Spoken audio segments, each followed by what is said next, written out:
SSO OTR में आपको RSCIT का उसकी डिटेल कैसे फिलअप करनी है उसको लेकर काफ़ी कमेंट आ रहे थे। तो मैंने सोचा कि एक वीडियो है वो पर्टिकुलर आरएससीआईटी के डिप्लोमा या यूँ कहें कि सर्टिफिकेट को लेकर ही बना देते हैं। वैसे आरएससीआईटी का सर्टिफिकेट होता है, डिप्लोमा नहीं होता है, ठीक है। ये बात भी आप ध्यान में रखना, क्योंकि यहाँ पर आप जब अपलोड करोगे तो डिप्लोमा और सर्टिफिकेट का आपको अलग अलग नाम देखने को मिलेगा। तो आपको सर्टिफिकेट वाला चूज करना है, क्योंकि आरएससीआईटी का सर्टिफिकेट होता है, ना कि डिप्लोमा। तो आपको क्या करना है, एसएसओ का जो पोर्टल है उसको लॉगिन कर लेना है और यहाँ पर ये जो डॉक्यूमेंट डिटेल वाला जो ऑप्शन है यहाँ पर आ जाना है। यहाँ पर आपका जो आधार कार्ड है वो तो ऑटोमेटिक वेरीफाई है, वो हो जाएगा डिजी लॉकर से। एजुकेशनल डिटेल वाला ऑप्शन है, इसके ऊपर ओके करना है और यहाँ पर जो ऐड एजुकेशनल डॉक्यूमेंट्स यहाँ पर आपको ओके करना है। इस पर ओके करेंगे और नीचे आएंगे तो आपके सामने जो आपको फिलअप करना है डिटेल वो आपकी शो हो जाएगी।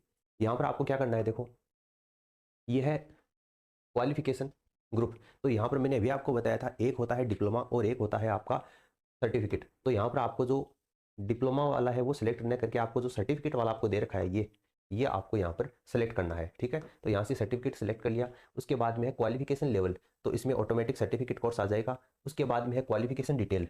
तो देखिए क्वालिफिकेशन डिटेल में आपको नीचे नीचे आप आओगे, नीचे ही नीचे सबसे नीचे आ जाना है आपको, सबसे नीचे।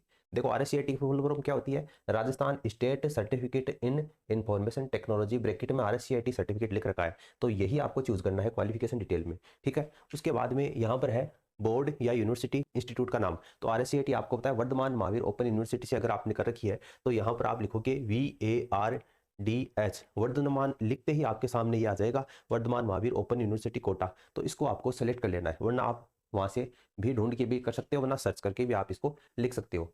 उसके बाद में सब्जेक्ट ग्रुप। अब सबसे ज़्यादा दिक्कत है बच्चों को यहीं पर हो रही है, सब्जेक्ट ग्रुप में क्या लिखें। देखो सब्जेक्ट ग्रुप में आपको क्या लिखना है, कंप्यूटर साइंस लिखना है, कन्फर्म है कंप्यूटर साइंस लिखना है। बहुत से बच्चे इसमें हैं जो नॉट अप्लीकेबल लिखने की कोशिश कर रहे हैं, ठीक है। तो नॉट अप्लीकेबल आपको यहाँ पर नहीं लिखना है। सब्जेक्ट डिटेल में अगर आप आओगे तो भी नॉट अप्लीकेबल ही आपको शो होगा। फिर टाइप ऑफ एग्जामिनेशन में आओगे यहाँ पर, तो यहाँ पर आपको रेगुलर सेलेक्ट करके, कुछ बच्चे ऐसे कर रहे हैं, ये तरीका गलत है।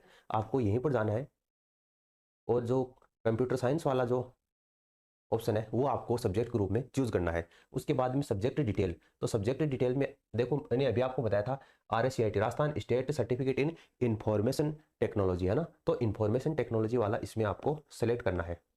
इंफॉर्मेशन टेक्नोलॉजी बकायदा दे रखा है अगले ने, ठीक है। स्टेट सर्टिफिकेट है, किस में है, इन इंफॉर्मेशन टेक्नोलॉजी, वो सब्जेक्ट का ही नाम आपका। तो आपका इंफॉर्मेशन टेक्नोलॉजी में आपने सर्टिफिकेट किया है, तो ये यहाँ पर आपको चूज करना है। उसके बाद में टाइप ऑफ एग्जामिनेशन, तो इसमें आपको रेगुलर ही करना है, ठीक है, बिल्कुल रेगुलर हो गया। उसके बाद में अगला देखो ओवरऑल रिजल्ट। तो इसमें आपको क्या करना है, परसेंटेज वाला है वो चूज करना है, क्योंकि देखो 100 नंबर की एग्जाम होती है और उसमें जितने आपके नंबर आते हैं उतने ही आपके परसेंटेज होते हैं। तो जो भी देखो मैं अभी आपको सर्टिफिकेट दिखा देता हूँ, यहाँ पर देखिए, ये देखिए इसमें लिख रखा है 79% इज अवॉर्डेड। तो ये 79% है, 79 नंबर, क्योंकि 100 में से जितने नंबर आते हैं उतने ही आपके परसेंटेज हो जाते हैं।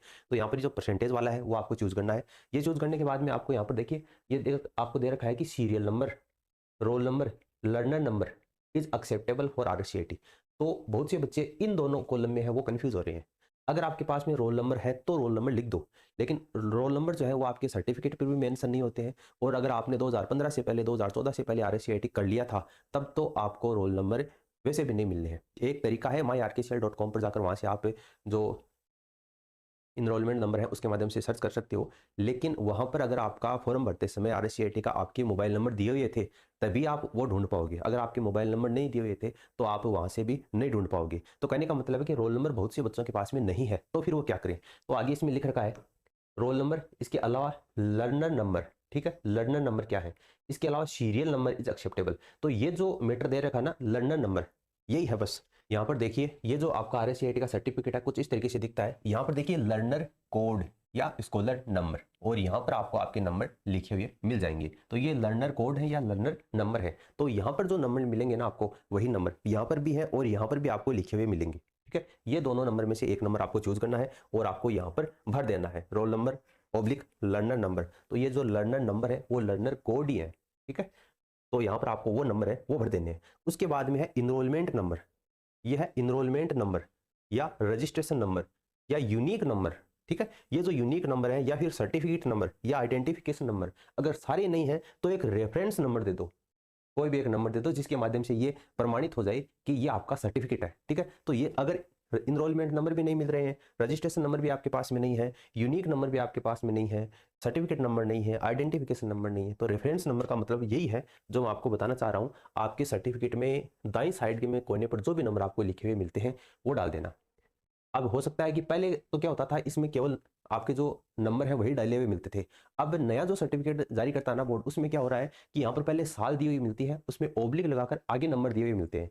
तो जो आगे नंबर होते हैं वो नंबर आप यहाँ पर डाल देना, ठीक है। साल का भी डाल सकते हो और अकेले नंबर डालना चाहो तो वो भी डाल सकते हो, दोनों में कोई भी दिक्कत नहीं है, ठीक है, कोई भी दिक्कत नहीं है। यहाँ पर आप रेफरेंस नंबर है वो मैंने आपको बताया, सर्टिफिकेट के दाएं साइड में जो नंबर है वो नंबर आपको डालने हैं, ठीक है। तो यहाँ से आपकी दोनों प्रॉब्लम है ये सॉल्व हो जाती है। अब ईयर ऑफ पासिंग में बहुत से बच्चे गलती करते हैं। ईयर ऑफ पासिंग क्या है? देखो, ईयर ऑफ पासिंग में आप अपने सर्टिफिकेट पर देखोगे तो आपकी एग्जाम कब हुई थी? दिसंबर 2014 में, लेकिन डेट ऑफ पासिंग क्या है? 15 जनवरी 2015। यानी कहने का मतलब है आपने पास कब किया था? जनवरी 15 में किया था, ठीक है। यहाँ पर आप देखोगे तो आपको दिखाई दे रहा है ईयर ऑफ पासिंग, यानी उत्तीर्ण होने का वर्ष कौन सा है। तो जो एग्जाम थी ना, दिसंबर वाले बच्चे हैं उनकी एग्जाम का जो रिजल्ट है वो आपका जनवरी में आता है, ठीक है, और फरवरी में जाकर आपका सर्टिफिकेट आता है। तो उत्तीर्ण होने का साल लिखना है आपको। जैसे जुलाई वाले बच्चे हैं, जून जुलाई वाला जो सेशन होता है उनका तो सेम ईयर होता है और सेम ही उत्तीर्ण होने का वर्ष होता है। लेकिन दिसंबर वाले सेशन के बच्चों का है वो आगे जनवरी में रिजल्ट आता है, 17-18 जनवरी करीब 15 से 20 जनवरी के लगभग वो रिजल्ट आता है। तो उत्तीर्ण होने का वर्ष अगले साल का लिखना है। जैसे इस बच्चे का क्या है? 15 है, एग्जाम 14 में हुई थी लेकिन उत्तीर्ण होने का वर्ष 15 है, तो इसको यहाँ पर 15 मेंशन करना पड़ेगा। मैक्सिमम मार्क्स में आपको 100 बढ़ना है, ठीक है, क्योंकि 100 में से आपके परसेंटेज आते हैं, 100 में से नंबर आते हैं, तो मैक्सिमम मार्क्स में आपको 100 लिखना है। उसके बाद में आगे देखिए, यहाँ पर है ऑब्टेन मार्क्स। तो जितने परसेंटेज आते हैं उतने ही आपके नंबर बनते हैं, इसलिए ऑब्टेन मार्क्स में आपको नंबर लिखने हैं और यहाँ पर ऑटोमेटिक परसेंटेज आ जाएंगे और नंबर ऑफ अटेम्प्ट में आपको 1 बढ़ना है, ठीक है, 1 बढ़ना है यहाँ पर। और यहाँ से आपकी जो RSCIT का डिप्लोमा, RSCIT का सर्टिफिकेट है, डिप्लोमा नहीं है सर्टिफिकेट है, वो सर्टिफिकेट की PDF है वो 100 से 400 KB के बीच में आपको अपलोड कर देनी है, ठीक है। उसके बाद में सेव मैनुअली कर देना है। अब एक सवाल जिन बच्चों का कि जिन्होंने जैसे दिसंबर वाले बच्चे हैं, दिसंबर 2025 में जिन्होंने एग्जाम दी है उनका रिजल्ट है वो 17 जनवरी को आ चुका है। तो जो बच्चे अब फॉर्म भर रहे हैं, जैसे LDC का फॉर्म निकल रखा है, ठीक है, तो उनमें अगर आपको RSCIT चाहिए, उनका रिजल्ट तो आ गया लेकिन सर्टिफिकेट नहीं आया, तो वो बच्चे क्या करते हैं, सारी डिटेल तो वैसे भरेंगे और यहाँ पर रिजल्ट का जो स्क्रीनशॉट है वो यहाँ पर उसकी PDF बनाकर अपलोड कर देना, ठीक है। उसके बाद में मैनुअली कर देना। अगर आगे जाकर आपका सर्टिफिकेट आ जाता है और एडिट का ऑप्शन खुल जाता है, तब आप वहाँ पर वो PDF है वो सर्टिफिकेट वाली अपलोड कर देना। अगर नहीं खुलता है, एडिट का ऑप्शन वापस नहीं आता है, तो भी आपको टेंशन लेने की आवश्यकता नहीं है। जब आपका डॉक्यूमेंट्स वेरिफिकेशन हो तब आप इस स्क्रीनशॉट है इसका प्रिंट आउट ले जाना और आपका जो सर्टिफिकेट है वो आप ले जाना, ठीक है। आपको कोई भी दिक्कत नहीं होगी और यहाँ पर आप सेव मैनुअली के ऊपर क्लिक कर देना। तो उम्मीद करता हूँ कि आपको ये सारी प्रॉब्लम है वो सॉल्व हो गई होगी और अगले वीडियो में बीएड से रिलेटेड जो भी आपको प्रॉब्लम हो रही है उसका समाधान कर दिया जाएगा। बीएड का डिप्लोमा, बीएड का जो कोर्स है उसमें क्या क्या सब्जेक्ट आपको पढ़ने हैं, ठीक है, किस तरीके से रोल नंबर लिखने हैं, किस तरीके से इनरोलमेंट नंबर लिखने हैं, उसके बारे में अपन बात करेंगे। फिलहाल इस वीडियो में इतना ही। अगर अभी भी आपका कोई सुझाव है तो आप नीचे कमेंट सेक्शन में लिख दें। इससे रिलेटेड या और भी कोई अगर आपको समस्या का सामना करना पड़ रहा है तो आप कमेंट सेक्शन में लिख दें, आपको उसका जवाब मिल जाएगा। धन्यवाद।